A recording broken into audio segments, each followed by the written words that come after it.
Hola a todos y todas, esta es la clase 4 con la que vamos a cerrar la primera unidad bajo el signo del imperialismo cultural, en la que estamos intentando reconstruir en esta historia de las teorías de comunicación en América Latina, estamos intentando reconstruir el primer momento, el momento de emergencia, el momento de autonomización de los estudios latinoamericanos de comunicación. Tuvimos una primera clase introductoria de la materia, una segunda clase en la que abordamos una de las principales corrientes de análisis, la crítica ideológica, en la que en particularmente abordamos un debate también clave, que es el debate entre comunicación y cultura y lenguajes, una polémica que aborda distintos asuntos y problemáticas, la cuestión de la teoría, la cuestión del método, la cuestión de qué significa investigar, cuál es el lugar del intelectual frente a los procesos sociales y políticos, pero también cuál es el lugar del intelectual frente a las disciplinas, la ciencia, la construcción del conocimiento.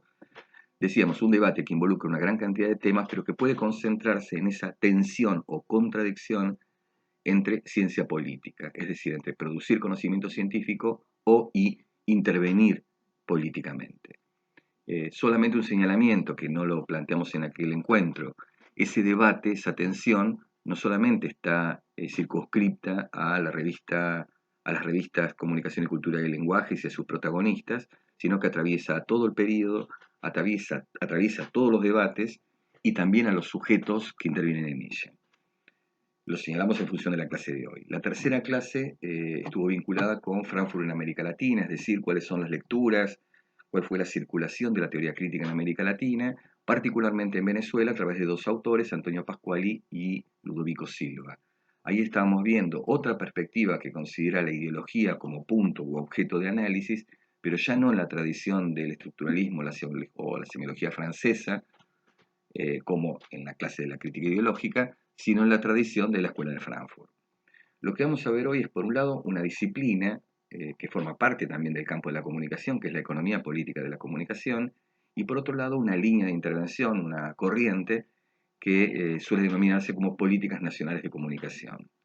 Si recuerdan, más o menos lo que planteamos en la primera clase, cuando recordábamos los aportes, o hacíamos un balance más bien, de los aportes de los estudios de comunicación de América Latina, Crovi Drueta, esta investigadora mexicana, señalaba fundamentalmente tres. Dos de ellos son los que vamos a mencionar hoy, la economía política de la comunicación y lo que ella agrupaba bajo la sigla del NOMIC, Nuevo Orden Mundial de la Información y la Comunicación, que no es sino otra forma de llamar a los debates que hacia fines de los 70, pero sobre todo en los primeros años de la década del 70, se desarrollaron en torno a las políticas nacionales de comunicación, a las formas de regulación del sistema de medios, etcétera, etcétera.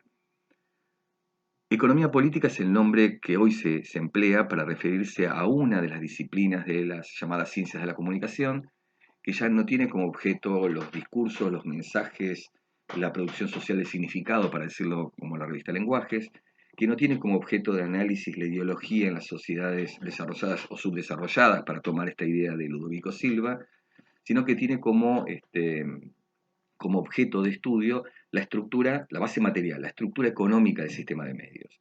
De allí que sus preguntas, su modo de abordar a la comunicación pase por analizar las relaciones de propiedad, la conformación de los monopolios, la estructuración de un sistema de medios, el carácter social, privado o estatal de los medios de comunicación, etcétera, etcétera. De allí que muchos de los aportes, de las contribuciones de la economía política sean también trasladables a las políticas nacionales de comunicación. Quiero decir que los debates sobre las políticas nacionales de comunicación toman en cuenta los resultados, los datos que ha construido la economía política. No es casual en ese sentido, y ahí aprovechamos para presentar a este investigador. Bueno, Heriberto Mureros es un autor argentino, digo, para presentar a Luis Ramiro Beltrán, un investigador boliviano, del cual nosotros tomamos un texto publicado en 1976, cuyo título es Políticas Nacionales de Comunicación en América Latina en los primeros pasos. Un autor, decíamos, que no solamente interviene en este campo línea que decíamos de políticas nacionales de comunicación, sino que también ha publicado textos que podríamos ascribir fácilmente a lo que llamamos economía política de la comunicación. Hecha esta somera presentación, vamos al esquema de la clase. Básicamente son dos partes. Por un lado, economía política de la comunicación, los trabajos de Muraro, cuáles son los conceptos clave, y detenernos efectivamente en la idea de manipulación, cuáles son sus definiciones, sus críticas, las críticas que realiza Muraro, cuáles son, para decirlo de otro modo, los alcances de ese concepto y cuáles son también los límites de ese concepto en los usos de la idea de manipulación en estos años 60-70.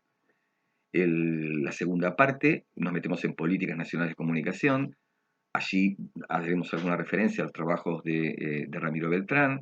Nos detendremos en el eje clave de ese artículo y de todos los debates de políticas nacionales de comunicación, que es la desigualdad en los flujos informativos.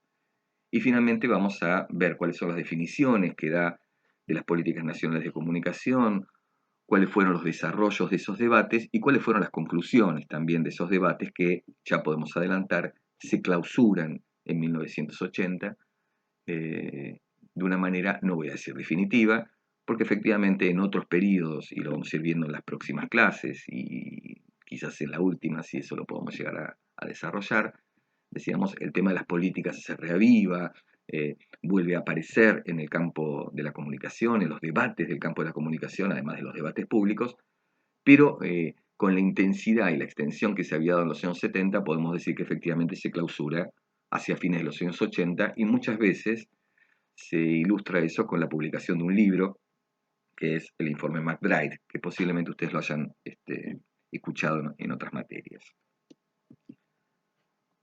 Bueno, ahí tiene ustedes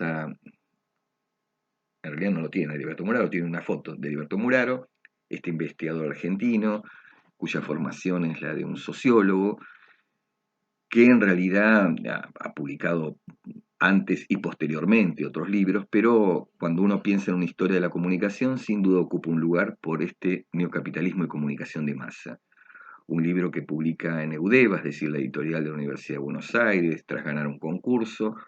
Un libro que tiene un capítulo inicial dedicado fundamentalmente a una descripción de la economía capitalista, de eso que se llama neocapitalismo, y que podríamos decir que es el capitalismo que asoma y se desarrolla después de la Segunda Guerra Mundial.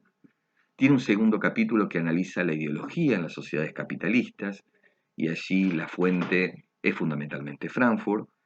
Voy a saltar el tercero, tiene un cuarto, quinto y sexto capítulos en los que analiza, eh, y ahí sí, prácticamente desde la tradición más clásica de la economía política, analiza el sistema de medios, el sistema de radiodifusión, el sistema de televisión y las agencias de noticias en Argentina, describiendo las relaciones de propiedad, la presencia de los consorcios estadounidenses en cada una de las empresas o medios en Argentina, en definitiva, la conformación y la característica de los monopolios de la comunicación en un sistema altamente concentrado como es el de Argentina y como es también el de los otros países de la región. El tercer capítulo, que es el que venimos salteando, es el que nos vamos a hacer referencia, porque el tercer capítulo está dedicado a abordar un concepto clave, que es el concepto de manipulación, un concepto que sobrevuela, para leer a Pato Donald, por ejemplo, un concepto que sobrevuela a la reflexión que está haciendo Pasquali, pero sobre todo Ludovico Silva, quien es, recuerdan ustedes, el autor que decía que después de la educación y las iglesias o la religión, el instrumento de control y dominación de las conciencias es la televisión. Por lo cual, tomar el concepto de manipulación es la brasa caliente, digamos así, de los años 70, y es lo que hace Heriberto Muraro en el capítulo que vamos a comentar. Previamente, hacemos referencia a dos trabajos de Muraro, como un modo de acercarnos al pensamiento de ese capítulo 3.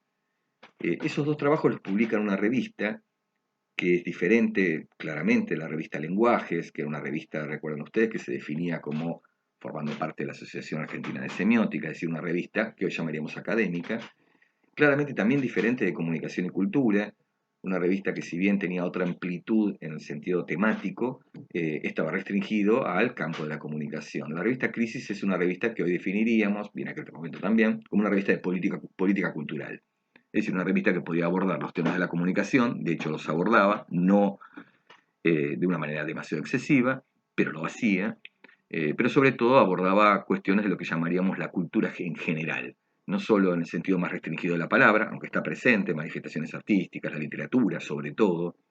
Pensemos, la literatura latinoamericana todavía estaba en los años 70, en las publicaciones de esta revista Crisis, todavía estaba bajo el efecto de ese famoso boom, digamos, es decir, la aparición de un conjunto de novelistas y narradores latinoamericanos de primer nivel.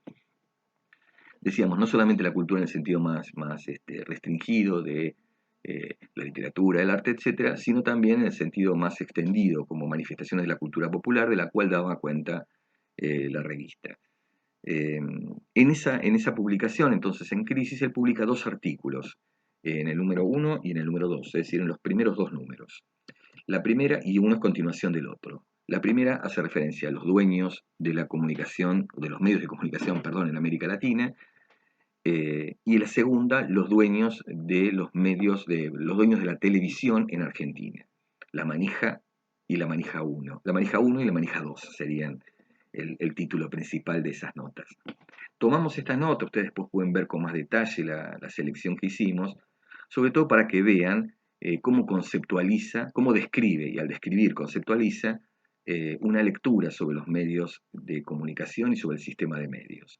Muraro dice en ese primer artículo publicado en el 73, la gran prensa, la TV y la radio de este continente no solo defienden sistemáticamente los intereses de aquellas minorías que se benefician con la dependencia y el subdesarrollo en América Latina, sino que también sirven como uno de los principales instrumentos de penetración cultural de las corporaciones transnacionales.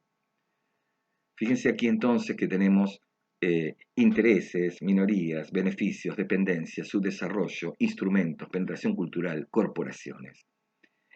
Es decir, conceptos que nosotros venimos viendo y que están más o menos presentes en la bibliografía, tanto que incluimos bajo el título de crítica ideológica, que lo vimos bajo Frankfurt en América Latina, sobre todo a través de Ludovico Silva, esta idea de que los medios constituyen un instrumento de dominación y que esos instrumentos de dominación, en el caso de América Latina, están al servicio del imperialismo cultural, el concepto madre, digamos, el que orienta y organiza esta unidad y el campo de estudios de la comunicación y cultura en este periodo.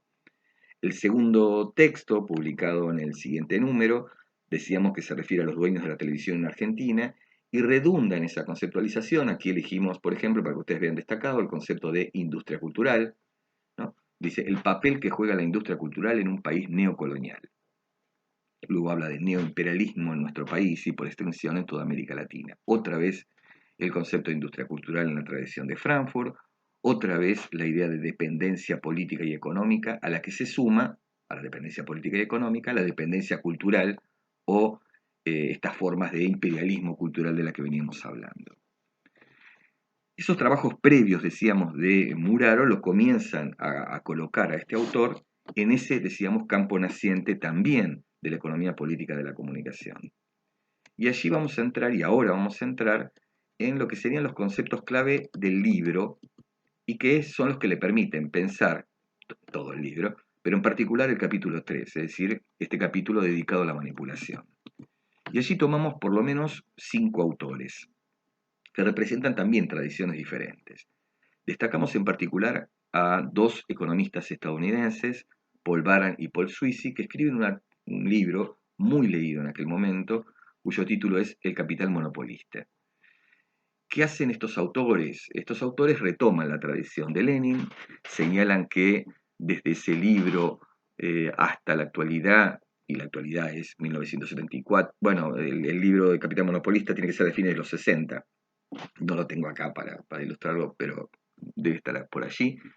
Decíamos, desde el libro de Lenin hasta por lo menos fines de los años 60, no se ha avanzado mucho más de lo que Lenin planteaba en torno a el monopolio, o los monopolios, o el imperialismo. Lo que los autores se plantean entonces es continuar esa tradición. Dicho entre paréntesis, hay muchas cosas en el medio, pero bueno, los autores dicen eso. Se proponen, decíamos, continuar la tradición leninista y sobre todo proyectarla a algo que en la época de Lenin era imposible hacer, que es proyectarlo sobre el país imperialista más importante en los años 60 y desde ahí hasta todavía hoy, que es Estados Unidos. ¿Qué plantea básicamente el capital monopolista? La conformación de los monopolios.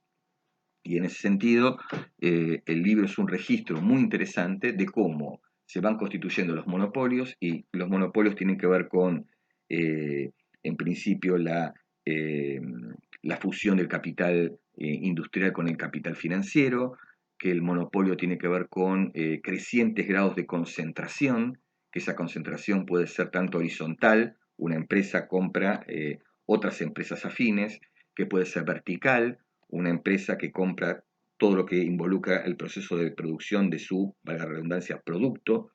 Entonces una editorial compra otras editoriales, una editorial horizontal, vertical, una editorial compra una imprenta, compra la fábrica de papel, compra la distribuidora para sus libros o para la producción o distribución de diarios o de revistas. Esa conformación monopólica que se empieza a dar en un país por la propia tendencia a la expansión, a acrecentar su tasa de beneficio, se proyecta a los mercados internacionales. Entonces el monopolio en un país se proyecta sobre los otros países, y el libro es muy ilustrativo y muy detallista en términos de cómo los monopolios entran en los mercados de otros países, fundamentalmente de los países subdesarrollados, de los países que llamamos dependientes o periféricos, cualquiera sea la expresión que se use, entran a través de varias vías. Una de esas vías puede ser la propaganda. Los autores dedican varios apartados a ese tema, es decir, a través de técnicas que permitan mostrar la necesidad de que esas empresas, al desembarcar en los países subdesarrollados, vienen con la promesa de progreso, de modernización, de estar a tono con los tiempos, pero muestra también cómo los monopolios no solamente pueden entrar a través del convencimiento, la persuasión publicitaria, sino a través de la guerra comercial. Y si la guerra comercial es insuficiente, es decir, si bajar los precios para hacer más competitivo a los productos de este monopolio extranjero no bastan para destruir a la competencia local, es decir, si no basta la guerra comercial, lo que hay es guerra. Entonces, todo el libro gira en torno a lo que significa el monopolio, cómo se conforman, cómo se desarrollan y cómo se mundializan, internacionalizan o cómo se constituyen en imperialismo. De ese libro en particular, el concepto de monopolio va a ser clave en la lectura que hace Heriberto Muraro, en todo el libro y en particular en Teoría de la Manipulación. Fue muy largo, así que voy a ser un poco más breve en los demás autores. Toma de Charles Wright, un autor que eh, escribió un pequeño librito, pero muy interesante, sobre la comunicación, pero toma fundamentalmente, y me voy a concentrar en eso, es otro autor estadounidense, toma una distinción de Charles Wright en torno a público y masa, donde Charles Wright, de algún modo, me animo a decir casi en el mismo estilo de Habermas, un autor que a lo mejor lo mencionaron en Comunicación 1, piensa que el público, o sea, el concepto de público refiere más a una relación que no es tan distante entre los productores culturales o entre los productores periodísticos o entre los productores en general eh, y sus lectores o sus audiencias. Entonces el público estaría caracterizado por una relación un poco más estrecha entre esos dos polos de la producción y circulación de mensajes, y al mismo tiempo estaría más caracterizado por una relación racional en el consumo de los medios. A lo mejor nos puede resultar difícil pensar en qué ejemplos actuales podríamos citar de eso, pero en general Charles Wright lo que está pensando es que la conformación de públicos estaba fundamentalmente vinculada con la aparición de los primeros medios, en particular con la prensa escrita, cuando además los públicos eran muy limitados. Efectivamente, la gran transformación, sobre todo a partir del siglo XIX en adelante, y sin parar hasta el día de hoy, que es la transformación de esas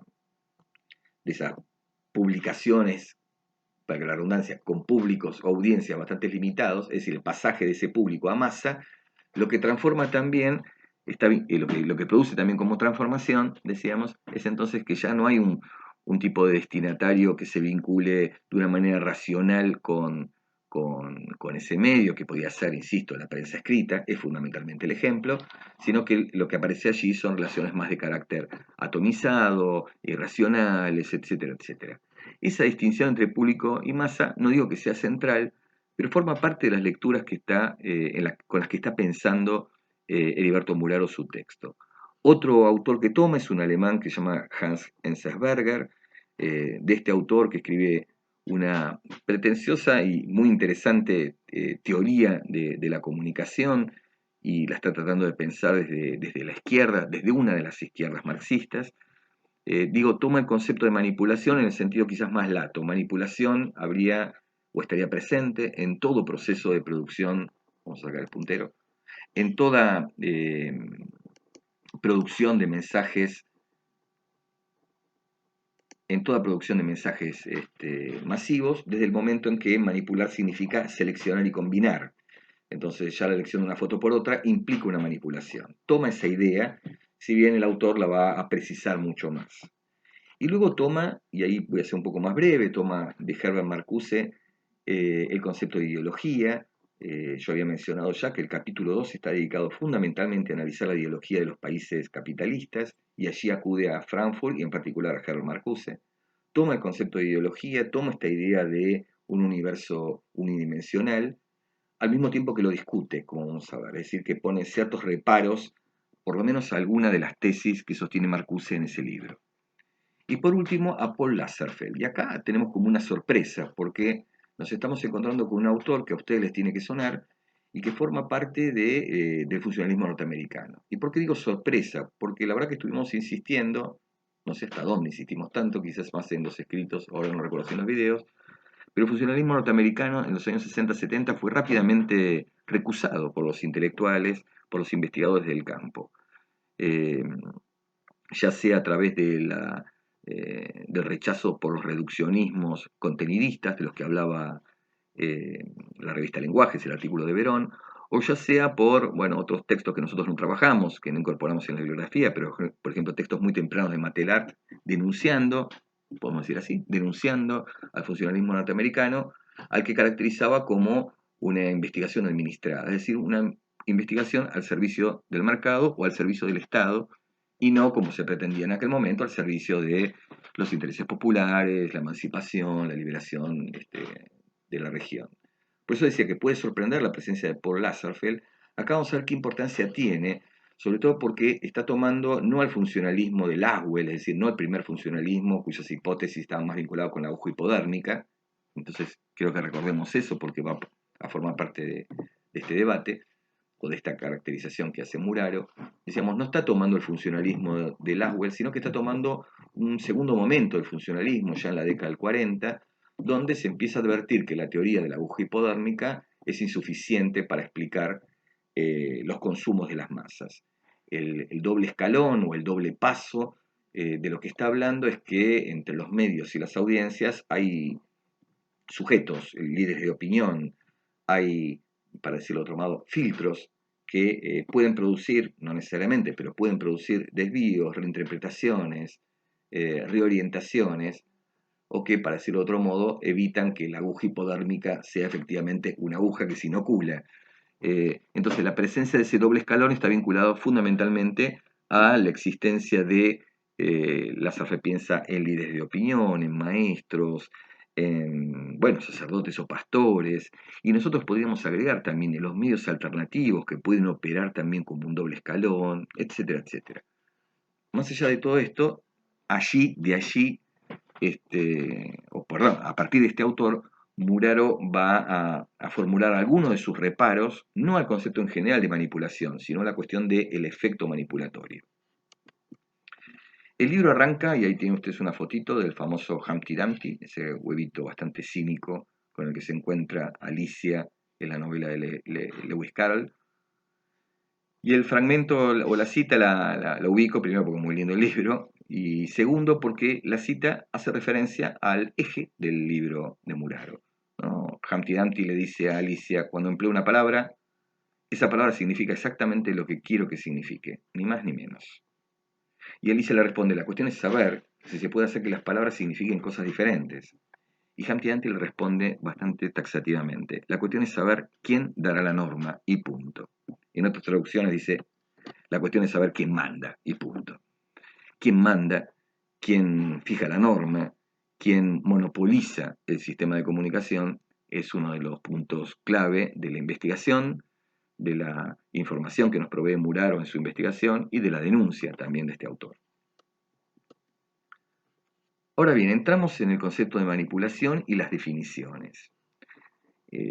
Todo el ensayo, y eso a lo mejor les puede prestar alguna confusión, en todo el ensayo Muraro está, para decir así, definiendo de un modo sucesivo y al mismo tiempo recursivo, va y viene y reformula las distintas definiciones, aproximaciones al concepto de manipulación.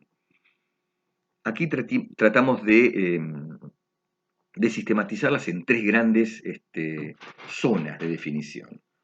Uno es uno de los sentidos más clásicos de lo que es una manipulación, ¿no? Entonces, una de las definiciones que plantea Muraro en su capítulo es que manipular es una instrumentación deliberada, es decir, consciente, sistemática, no ocasional, una vez, ¿no? Sino es deliberada, es sistemática, y que se lleva adelante fundamentalmente para favorecer los intereses de una minoría en contra de los intereses de la mayoría.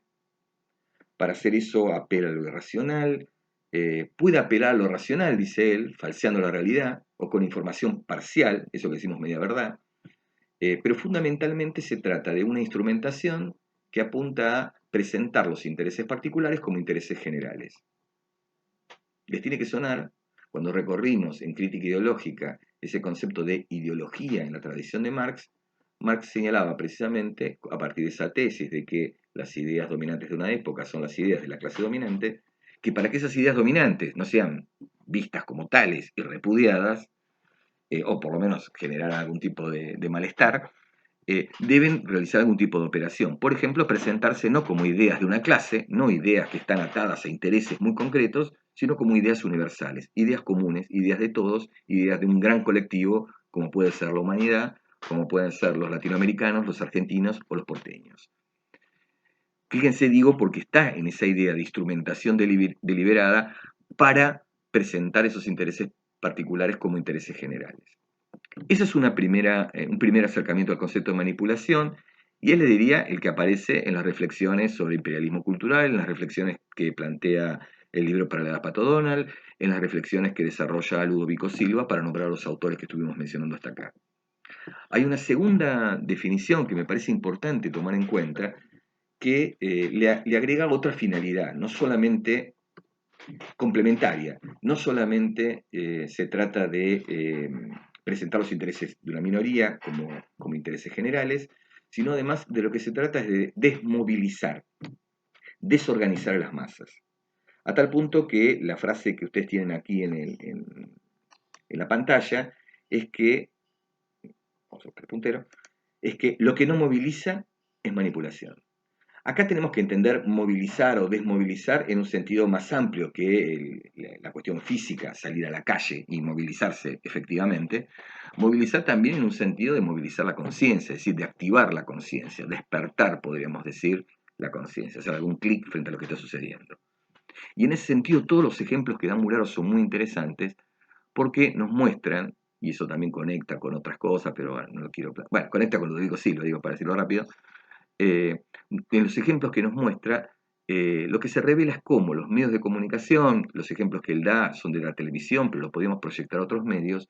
Digo, los ejemplos que él da de los medios de comunicación nos muestran cómo, frente al tratamiento de cualquier tema, de cualquier situación, por ejemplo, la cantidad de infectados en las villas, el tratamiento suele ser o anecdótico, casuístico, emocional, nos enteramos de una familia, nos conmueve la situación, lo vemos como, por eso decíamos casuística, lo vemos como un caso particular, pero jamás el tratamiento informativo de esa noticia se encuadra en un contexto más general, es decir, nos ayuda a hacer más inteligible las relaciones sociales, es decir, por qué hay una villa miseria y cuáles son las condiciones de vida de esa parte tan importante de la población.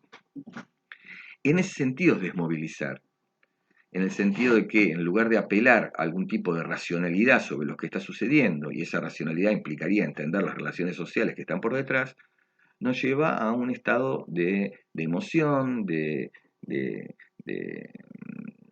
ponernos tristes, digamos, frente a lo que estamos viendo, pero no de poder comprender el problema real que se está transmitiendo. Por lo cual, desmovilizar sería no movilizar a la conciencia.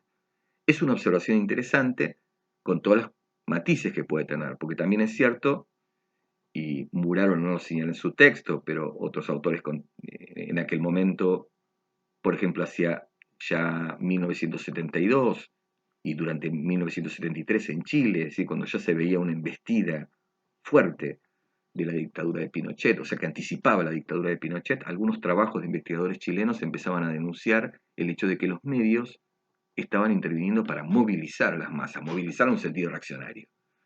Por lo cual digo, se podría también ver otra perspectiva ese planteo. Pero sin irnos de lo que dice Muraro, eh, se manipula también para desmovilizar a las masas, ¿no? Como si uno dijera, es el lema de Canal 13 o de los medios en general, quédate en tu casa. Bueno, ahora es por la pandemia, pero en otro momento es quédate en tu casa, es decir, quédate viendo televisión. Y eso apunta a desorganizar, a no articularte con otro, a que no haya un debate, etcétera, etcétera. Y el tercer grupo de definiciones, que nos parece que es el central, y es el que ata la reflexión de Heriberto Muraro a la economía política de la comunicación, es la idea de que el monopolio es la manipulación. Y esa es la tesis. El problema básico de la manipulación, dice Muraro, no reside ni en el emisor ni en los efectos manipulatorios. Reside en la existencia de monopolios que controlan todo el mercado internacional. Esta idea, piensen ustedes que habíamos destacado lo de Baran y Suisi, esta idea es fundamental en la reflexión de Muraro. La manipulación ya no está solo en el emisor de los medios ni en el efecto. ¿Dónde está? En todo el sistema. Entonces lo que está diciendo es que el sistema capitalista es manipulador. El mercado manipula. Y el mercado manipula ¿cómo? Por ejemplo, manipula con los precios. Los sube, los baja. Manipula la bolsa, que parece que tuviera vida propia. Se pone nerviosa la bolsa. No, manipula los fondos de inversión que están en esa bolsa. Manipulan a la hora de fijar el precio de una mercancía que es nuestra fuerza de trabajo. Es decir, es la estructura económica que en el capitalismo, en el neocapitalismo, para usar el concepto de Muraro de los años 70, la estructura económica, decíamos, de la región, la estructura económica del mundo, hoy podemos decir, es altamente monopólica. No hay prácticamente una rama que ustedes puedan pensar de la industria, de la producción, que no esté monopolizada por 3, 4, 5, 6. Las industrias culturales, ¿cuántas son? 5 las industrias culturales que concentran toda la producción de todos los bienes que ustedes quieran pensar, desde la música, los libros, la prensa, el cine, la televisión, la radio, etcétera, etcétera, ¿no? Disney, para elegir el gran consorcio global monopólico. Entonces decíamos, la tesis de que el monopolio es la manipulación es muy interesante porque lo que está señalando es que la manipulación está ligada fundamentalmente al carácter concentrado de la economía capitalista. Si me siguen hasta acá, este es el punto, estos 3 puntos, digamos, son las definiciones que sucesivamente, no digo que corrige, sino que va afinando en el desarrollo de su ensayo Muraro. Muraro ahí introduce una crítica que me parece interesante observarla, es lateral pero no es lateral, que es una crítica a Marcuse y al mismo tiempo es una recuperación del funcionalismo de Lasserfeld. ¿Cuál es la polémica con Marcuse? Ustedes van a ver cuando lean el texto, si lo leyeron, a lo mejor lo marcaron, lo resaltaron, que toma una idea de Marcuse que está en correspondencia absoluta con la tesis del hombre unidimensional, ¿no? El mundo se ha convertido en una sola dimensión, quiere decir que el mundo es una pura mercancía, una pura ideología, una pura fetichización.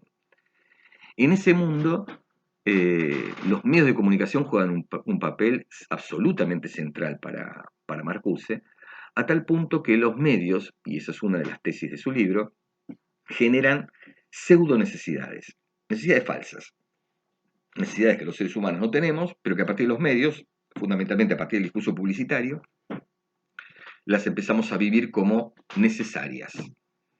Y eso es lo que motoriza el consumo, desde la perspectiva de Marcuse. Y ahí tienen ustedes un primer debate, que en principio uno podría a lo mejor perderse un poco, y que vamos a tratar de cerrarlo y después derivarlo a su lugar, que es la observación que hace Muraro en torno a cuestionar si se trata de pseudo necesidades. Y Muraro lo que plantea es que en realidad no son pseudo necesidades. Hay necesidades muy profundas de la sociedad humana que son explotadas, que son deformadas, para decirlo así, por los medios de comunicación o por el discurso publicitario, pero que son necesidades realmente reales. Las necesidades no son solamente el comer o el vestirse, sino que las necesidades también pasan por el éxito, sentirse amado, querido, triunfador, etcétera, etcétera. Y la publicidad da eso. Por lo cual está apelando a profundas necesidades, y ahí está polemizando con Marcuse, está trabajando sobre y operando y excavando sobre necesidades muy profundas, y entonces más que hablar de pseudo necesidades, habría que hablar de pseudo satisfacciones, es decir, que la necesidad es real, ahora la satisfacción es falsa. ¿Sí? Yo soy fumador, lamentablemente, y por más que siga fumando, no voy a recuperar.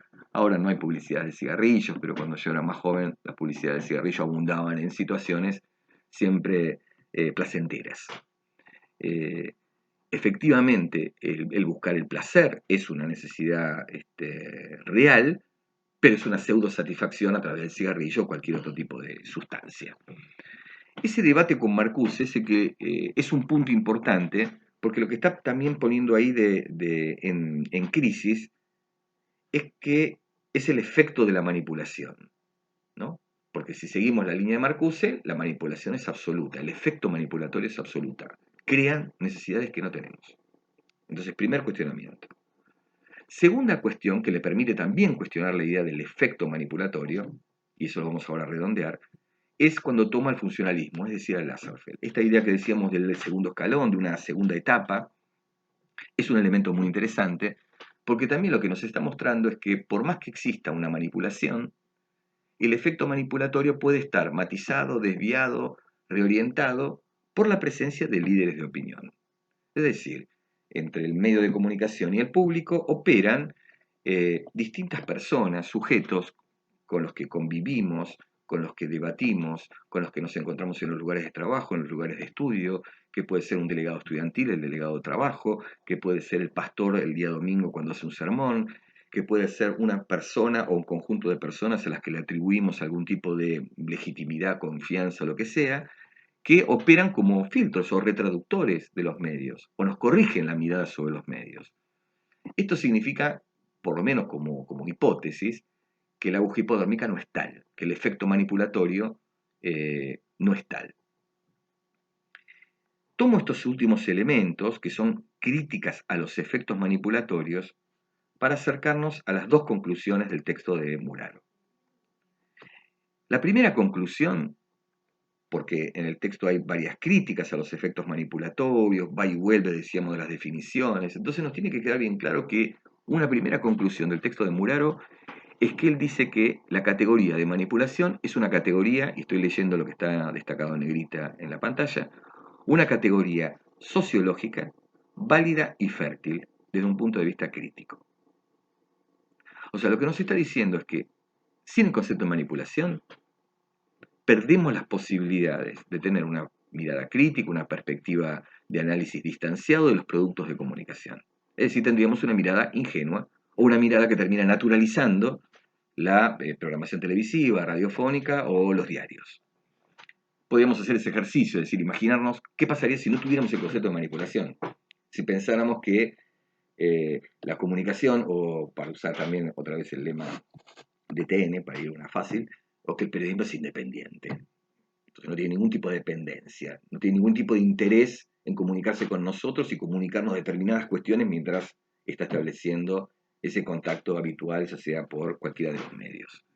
Entonces, ahí hay una conclusión importante. El concepto de manipulación como instrumentación deliberada, lo que señalamos antes, es un concepto útil, fértil para una sociología crítica, para una economía política crítica. Esto va a tener más valor cuando en los años 80, y lo vamos a ver en la clase próxima, la clase 5, se cuestione muy radicalmente el concepto de manipulación, se lo deseche por completo. Entonces, primera conclusión.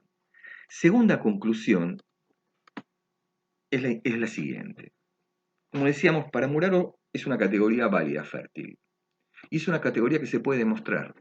Porque Muraro dice, en su tercera definición, la tercera, según el orden que establecimos nosotros, en su tercera definición, Muraro dice, vuelvo atrás, que el monopolio es la manipulación. Esto quiere decir que en la medida en que haya monopolios, voy a sacar el puntero porque me queda ahí colgado, bueno, no lo puedo sacar ahora, bueno, lo dejo. En la medida en que haya, en la medida en que haya monopolios, hay manipulación. Bueno, hay monopolios, no solo hay monopolios mediáticos, hay monopolios en la telefonía, hay monopolios en la agroindustria, hay monopolios en el petróleo. Es decir, hay una estructura económica, general, capitalista, que tiende al monopolio. Entonces, mientras haya monopolios hay manipulación comunicacional y de cualquier otro tipo. La conclusión 2, que reconoce todo eso, pone en crisis la idea del efecto manipulatorio. Es decir, hay manipulación en la producción porque hay monopolios. Ahora, ¿hay efecto manipulatorio? Ya estamos mirando a este lado. Es decir, estamos mirando al público o a la masa, o estamos mirando a la audiencia, o estamos mirando a los receptores, destinatarios, lectores, como queramos denominarlos. Entonces la pregunta es si hay efecto manipulatorio. Y allí es donde aparecen todas las reservas de Muraro. Por eso su crítica a...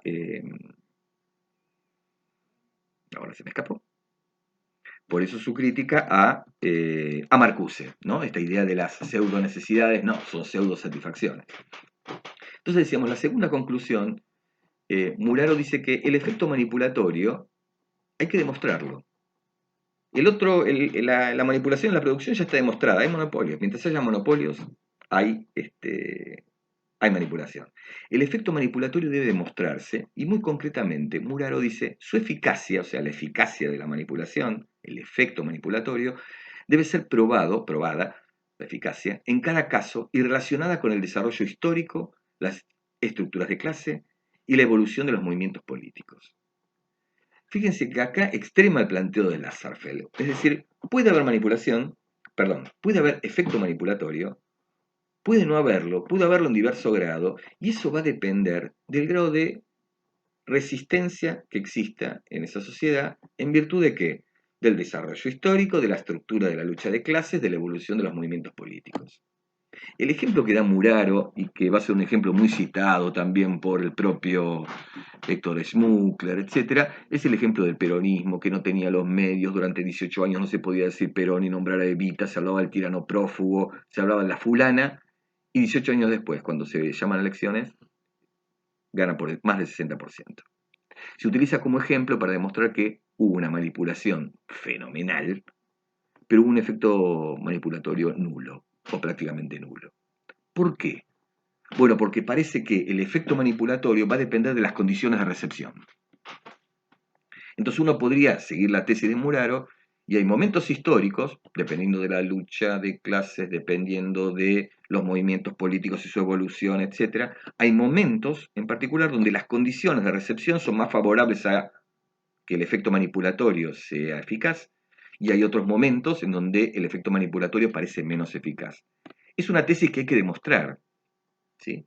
O una hipótesis que hay que demostrar, pero que resulta interesante sobre todo para pensar en aquellos momentos en donde las condiciones de recepción están completamente atomizadas, los momentos de guerra, que son los momentos de más brutal manipulación, o al revés, los momentos de mayor movilización social, el 2001 en Argentina, o las más recientes movilizaciones y rebelión que se está dando en Chile.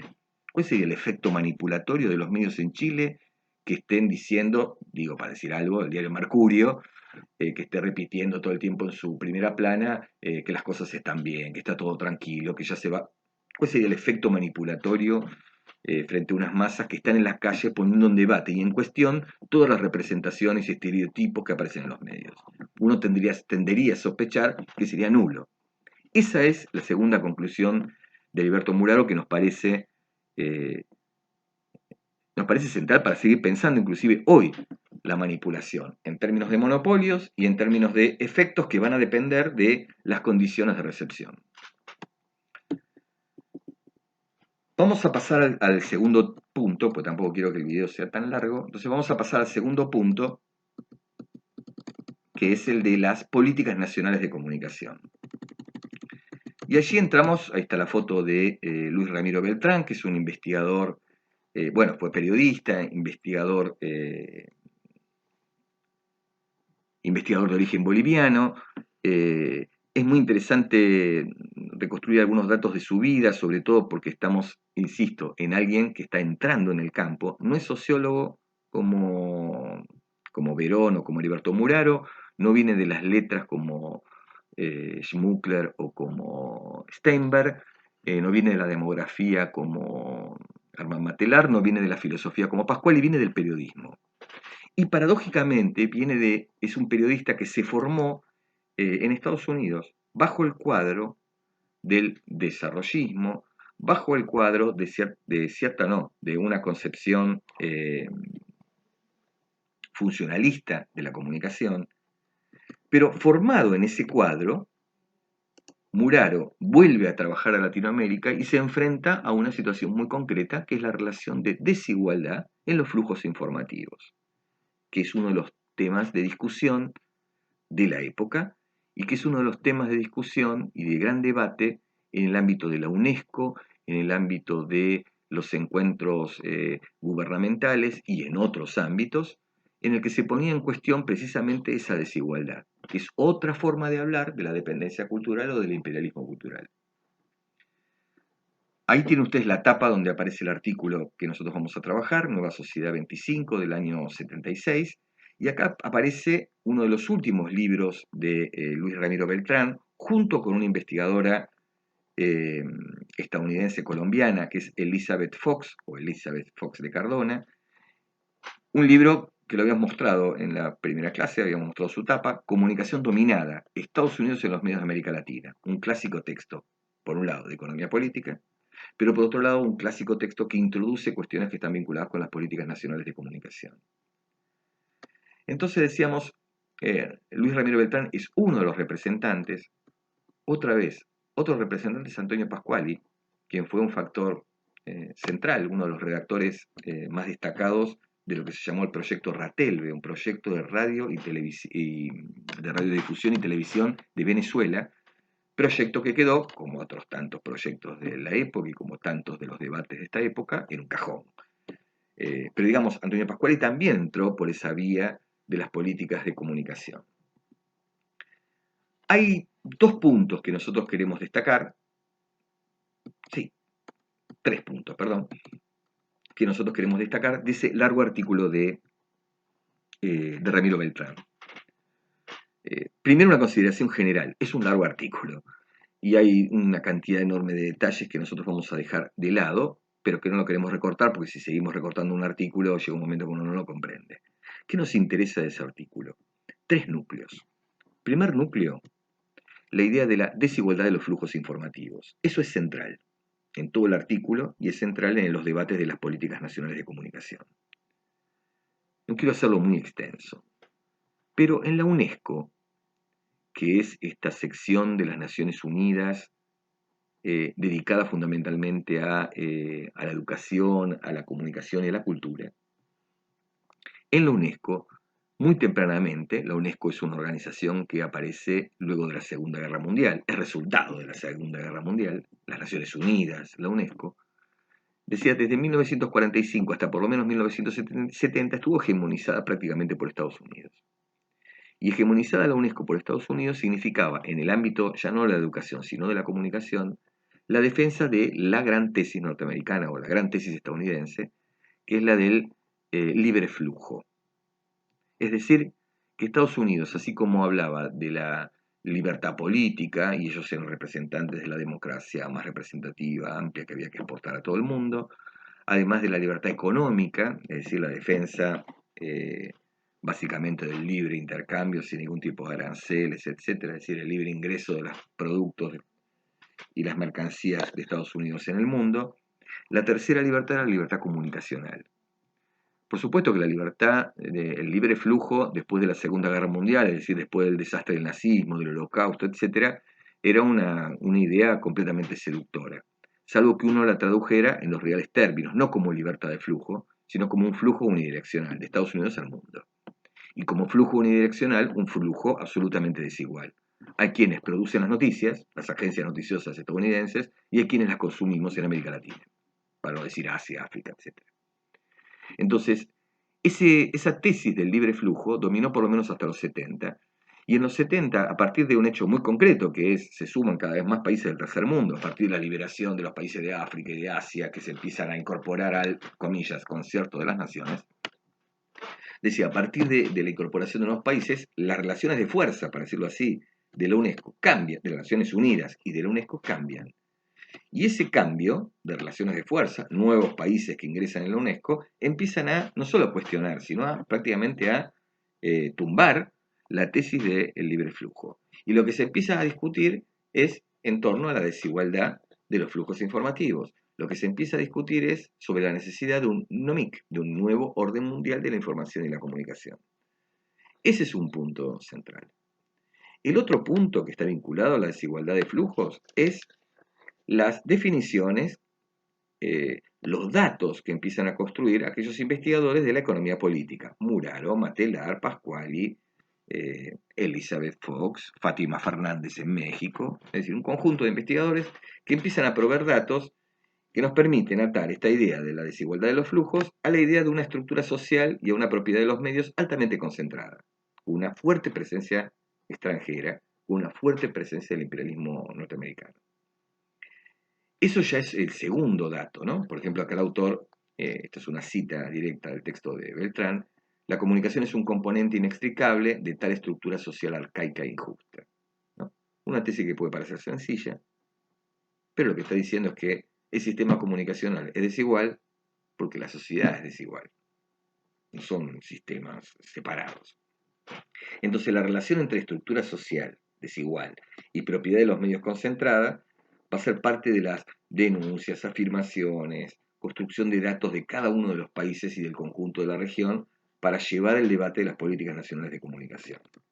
Y el tercer punto es empezar a discutir acerca de lo que es una política, primero, parcial de comunicación, que como su nombre lo indica, afecta a algunos elementos de la comunicación, y lo que es, lo que impulsa Ramiro Beltrán, lo que impulsa un conjunto de investigadores de la época, lo que impulsan gobiernos a veces progresistas y a veces no progresistas.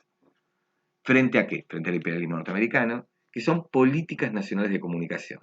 Y algunos le agregan políticas nacionales de comunicación democrática, algunos como Beltrán. ¿Y qué serían las políticas nacionales de comunicación? Son formas de regulación del sistema de medios. ¿Y por qué habría que regular el sistema de medios? Bueno, habría que regularlo porque hay una desigualdad en los flujos informativos, perdón, porque hay una estructura social, una propiedad de los medios, no solo desigual, sino en el caso de la propiedad de los medios, completamente concentrada, porque esa concentración está vinculada además con la presencia de consorcios norteamericanos que subordinan los intereses nacionales y regionales a los intereses del imperialismo norteamericano. Por todo esto, ¿sí?, es necesaria una política nacional de comunicación que regule el sistema, que haga que esos sistemas, por ejemplo, en Venezuela la televisión era fundamentalmente privada, que algunos empiecen a decir, bueno, vayamos a una situación mixta, o que algunos, en procesos más radicalizados, es por ejemplo el proceso que se estaba viviendo en Perú, o en Argentina, en el año 73, se empieza a discutir la nacionalización o la estatización de todos los medios. Eso implicaba un debate muy fuerte, en principio, con Estados Unidos, con Inglaterra, es decir, con los países imperialistas, un debate muy fuerte con las organizaciones privadas, la SIP, es decir, la Sociedad de Información eh, Periodística, que ustedes tienen que escuchar, porque de la SIP siempre se habla cuando hay algún tipo de ataque a la libertad de prensa.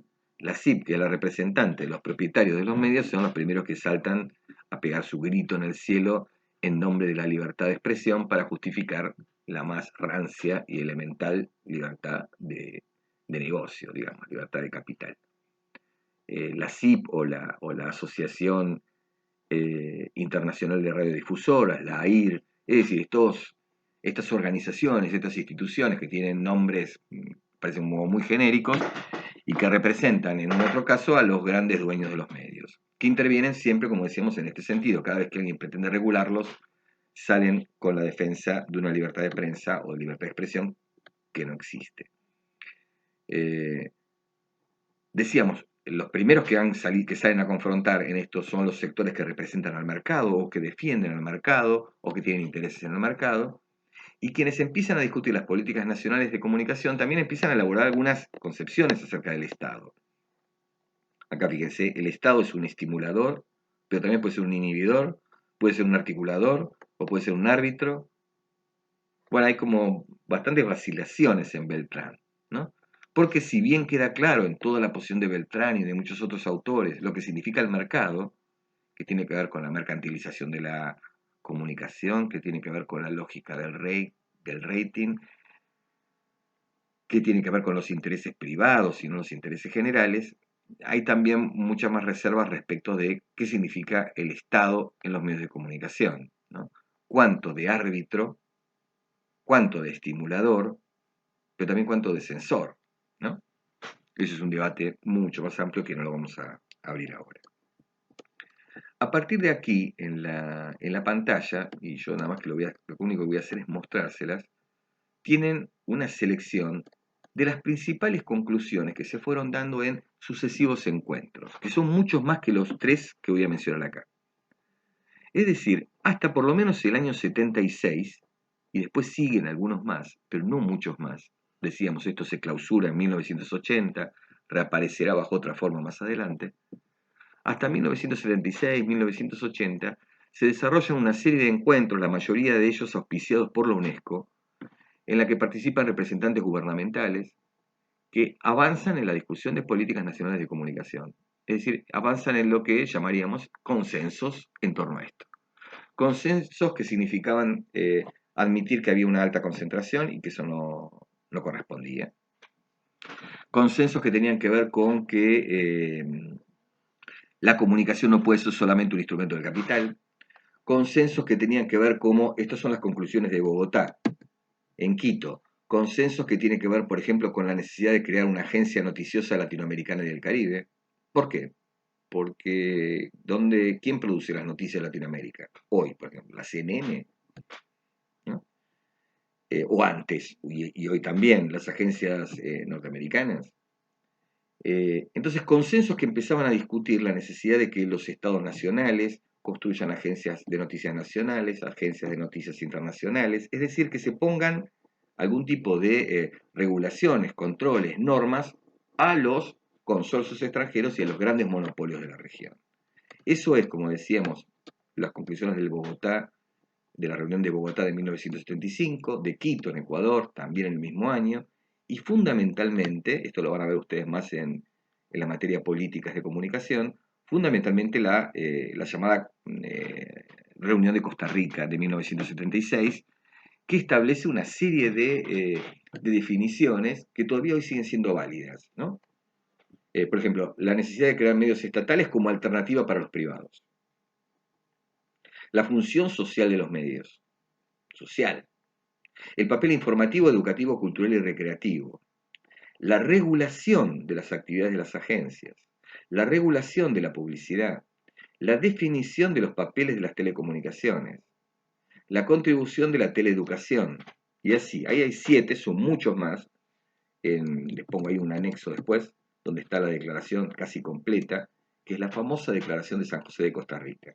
Les diría, entre esta declaración y el informe McBride, esta declaración de 76 y el informe McBride de 1980, ustedes tienen como la mayor contribución, alguien diría declarativa, bueno, yo diría, también diría declarativa, la mayor contribución conceptual a pensar los medios de comunicación como un derecho de las sociedades y como un derecho de los pueblos. Para cerrar, les agrego 3 opiniones que no están en la bibliografía. Porque este proceso, yo decía, hacia el 76, pero sobre todo hacia el 80, después del informe McBride, se clausura. Es decir, el informe McBride no abre una época, cierra la anterior. Y cuando decimos que se clausura, está claro que es por las presiones de la CIP, está claro que es por las presiones de la AIR, esta Asociación Interamericana de Radiodifusión,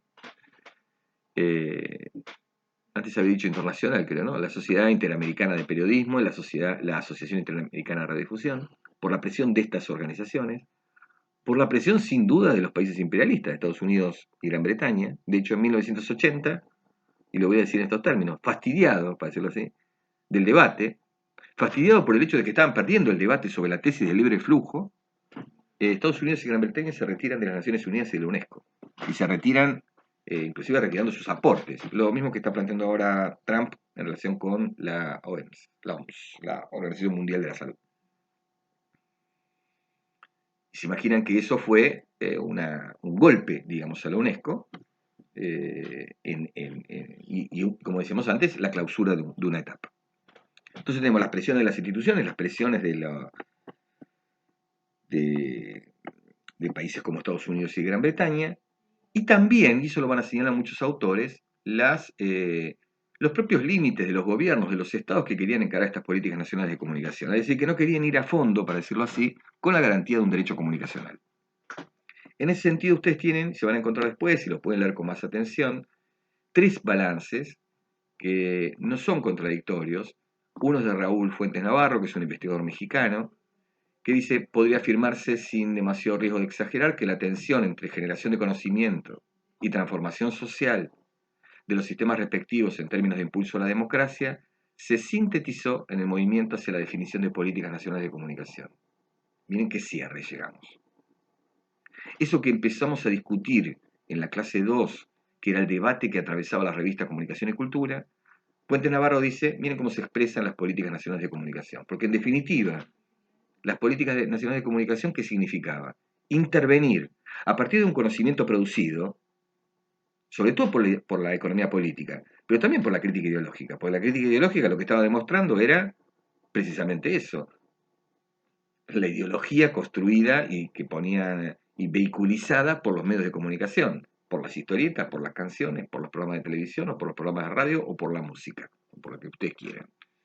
Entonces, el conocimiento producido por la crítica ideológica, el conocimiento producido por la teoría de Frankfurt vista en la industria cultural, el conocimiento producido por la economía política, fue un conocimiento que sirvió para una intervención política. Y una forma de esa intervención política son las políticas nacionales de comunicación. Quería plantear este balance porque es un balance importante de Fuentes Navarro. Bueno, como si nos preguntáramos, yo pensaba abrir la clase diciendo, bueno, ¿qué hacemos acá en comunicación? Bueno, uno puede decir esto. Pensamos para avanzar en el sentido más fuerte de la palabra en una comunicación democrática, en una comunicación como derecho humano, no en el sentido abstracto del humano, sino como derecho de los sectores populares, de los trabajadores, etcétera, etcétera.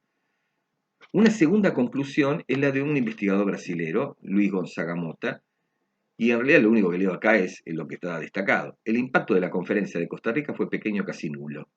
Es curioso, porque yo recién les estaba diciendo la declaración de Costa Rica, la importancia que tiene, y Gonzaga Mota dice, su efecto fue nulo. Fue nulo su efecto en términos prácticos políticos, porque no se llevaron adelante. Y el autor dice, por razones dobles, los intereses económicos, sin duda, es más, las presiones fueron tales sobre el presidente de Costa Rica que casi estaba a punto de no realizarse la conferencia en ese país, para que veamos el nivel de presiones. Pero Gonzaga Mata también plantea que fue un fracaso de los propios gobiernos, y sobre todo aquellos gobiernos que se amparaban en políticas nacionales de comunicación para justificar sus políticas autoritarias frente a las masas. Es decir, frente a los consorcios norteamericanos se mostraban nacionalistas, pero frente a sus propios pueblos se mostraban completamente autoritarios o pretendían subordinarlos o regimentarlos. Por lo cual, las políticas nacionales de comunicación les servían como una excusa para una mayor manipulación, en otra clave. La tercera evaluación es la que hace Elizabeth Fox, esta investigadora colombiana mexicana, que ha escrito una enorme cantidad de libros sola, pero también en coautoría con Luis Ramiro Beltrán, que señala también la cuestión de que hubo intensos debates, sobre todo en Venezuela y en México, pero que jamás se aplicaron. Y deja de lado los procesos que tuvieron otro movimiento y que respondieron a otras cuestiones, que fueron Cuba, Perú y Chile. Chile por la presencia de la Unidad Popular, por lo menos entre el 70 y el 73, Cuba desde el 59, pero sobre todo después de la invasión a Bahía Cochinos, donde pone, por la cuestión de invasión, pone en crisis todo el sistema de medios de Cuba, que si no estaba al servicio, digamos, de la invasión. Y el proceso peruano de un militar que se radicaliza, es una suerte de nacionalismo radical, que realizó una expropiación fundamentalmente de los medios de prensa y los distribuye entre los sindicatos. Fuera de esas expresiones, todo lo demás, dice la autora, fue prácticamente nulo y forma parte, digamos, de estos balances de las políticas nacionales de comunicación. Decía que les vamos a dejar como anexo la declaración de San José de Costa Rica, pese a lo que nos diga Gonzaga Mota, que tiene razón, y señalamos ya para el final que hay otra parte de la bibliografía que es de prácticos, que refiere a la alternatividad, al cine militante, el artículo de Traversa de la revista Lenguajes que polemiza con Solana Getino, que no lo vamos a incorporar hoy para no saturar el video, y lo vamos a incorporar en la clase número 6, que va a estar dedicada fundamentalmente a la comunicación alternativa. Entonces allí, además de referirnos a la bibliografía pautada, vamos a hacer alguna referencia o un poco más detallada referencia a los artículos que hoy dejamos afuera en esta clase. Bueno, terminamos acá.